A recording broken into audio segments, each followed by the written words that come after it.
Como era de esperarse, los que salieron en contra del alza del salario mínimo, ninguno de ellos se gana el salario mínimo. Jaime Alberto Cabal, que recibe la plata de todos los agremiados, no se gana el salario mínimo, pero le molesta que suba el salario mínimo. Vicky Dávila, de las periodistas que ha sido mejor paga en el país, le molesta el salario mínimo. Pinzón no vive con un salario mínimo. El exministro Juan Alberto Londoño no vive con un salario mínimo. Alejandro Gaviria, que siempre ha recibido salarios altos e impresionantes, no vive con un mínimo. Ni la Cabal, ¿qué tal la periodista Joana Maya?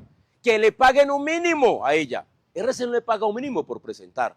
Y obviamente Juan Manuel Galán, a este muchacho que les dicen a los tres Galán, los supermantenidos. Los hemos mantenido los colombianos por muchos años y nunca se han ganado un salario mínimo. Pero así son, ninguno de ellos gana un salario mínimo. Algunos son hasta congresistas, que hoy están hablando mal del salario mínimo. Pues deberían de ellos decir que renuncian al salario de congresistas y aceptan un salario mínimo. El señor Cabal, que renuncia al salario de los gremios y recibe un salario mínimo.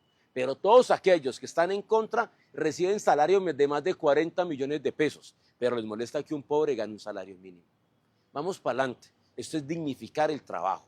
Esto es hacer que la gente pueda por fin resurgir, volver a tener algo de riqueza, algo de dignidad y a mover la economía. Así que no nos asustan, seguiremos con el cambio. Mientras millones de trabajadores celebran el salario mínimo vital, hay un grupo que está furioso, los congresistas. ¿Por qué se quejan? Dicen que subir el salario mínimo genera inflación, que es irresponsable, que afecta a la economía. Pero hay un detalle que no te cuentan. ¿Cuánto ganan los congresistas? Un congresista en Colombia ganaba alrededor de 48 millones de pesos al mes. Y hace poco, le subieron más de 3 millones de pesos. Hoy, su salario ronda los 52 millones mensuales. Y aún así, son los primeros en criticar que un trabajador gane 2 millones de pesos para sostener a su familia. Pero esto se pone mejor.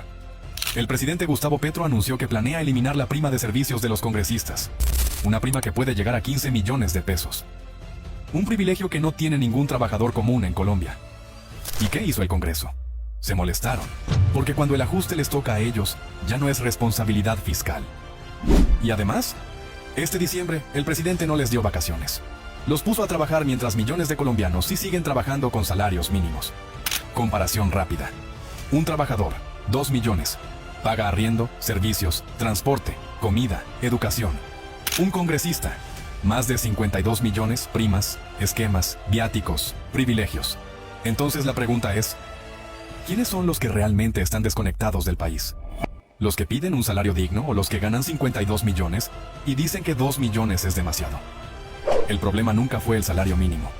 El problema es que por primera vez alguien se atreve a tocar los privilegios de arriba y a dignificar el salario de abajo. El salario mínimo subió para vivir mejor, no para enriquecer a nadie. Quienes nunca han vivido con un mínimo no deberían decidir si alcanza.